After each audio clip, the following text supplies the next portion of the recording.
It's 5 Minute Friday, and I look different.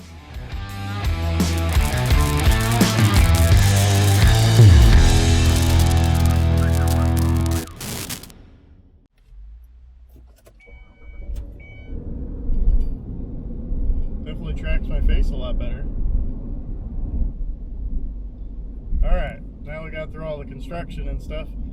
For this week's question, it comes from Shane, and it's kind of a general conversation we were having on a DM on Instagram, and he was asking about keyholing. And is that something that I do, or is that something that is pretty common? So let's put 5 minutes on the clock and see where that goes.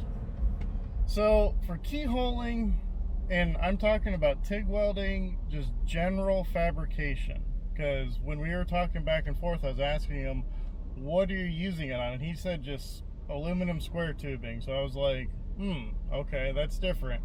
For pipe and different special applications of like tanks and stuff like that, it can be different. Like with the plasma arc welding, it has a feature of keyholing, and you can really weld some really thick stuff with it.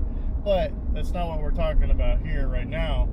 I'm talking about keyholing, general manufacturing, general TIG welding, and is it something that I personally do? And in my experience, no, I don't.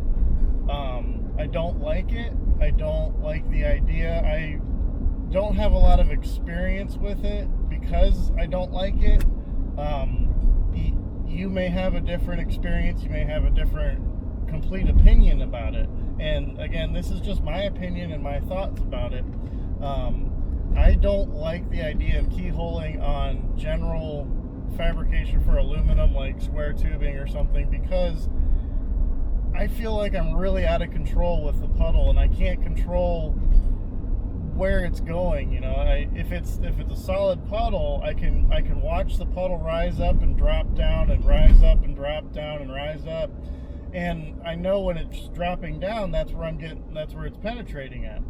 So with the keyhole, yes, you definitely know you're penetrating all the way through because you're backfilling a hole.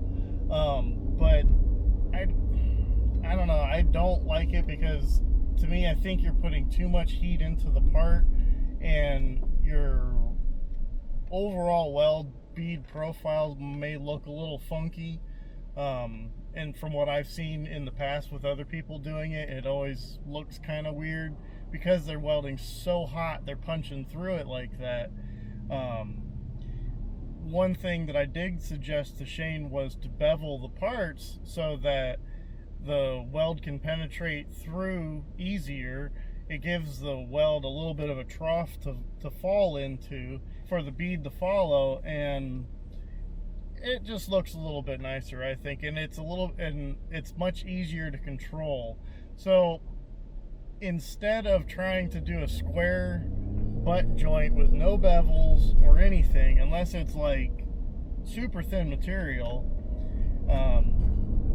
I say bevel at least 50% of the material, and like for 1/8 inch thick or 3/16 or something like that, bevel at least halfway through, and then just watch the puddle and control the puddle. If you like to keyhole and you can make a bead that looks great, hey, there's nothing wrong with it. Like I said, in my personal experience and in my opinion, I don't really care for it. It's just, I don't know, I just don't, I feel very out of control with the puddle when I do it that way, and when I'm watching that leading edge of the puddle and watching it dive down in, and watching the backside of that puddle, looking behind the tungsten, watching that puddle drop down a little bit, and when I add wire, it rises up and then drops down. That's where I know I'm getting the penetration from. So hopefully that makes a little bit of sense.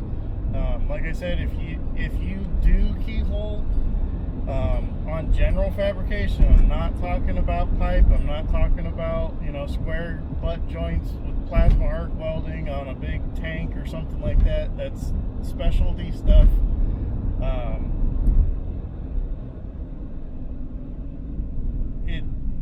It's like pedal pumping. It's personal preference. So hopefully this helps a little bit. Hopefully if you have the experience of keyholing all the time, like I said, and you can do it well, there's nothing wrong with it. If you can control it and you can control the heat and you can control the bead profile, more power to you. I'd love to see it. I'd love to see how you do it. It's just not something that I've ever done. So hopefully this week's 5-Minute Friday kind of helps you a little bit, and maybe look into something a little bit deeper. Maybe think about trying, if you are having issues with the square butt joint, you know, and you're not beveling it, put a little bevel on there and see if that helps. If you're having issues with, you know, full penetrated welds, maybe try the keyholing. It might work better for you. You don't know until you try. So hopefully this helps. And if you have any questions or comments you'd like to hear on a future 5-Minute Friday, leave them in the comments below or over on the forum. And we'll catch you next week.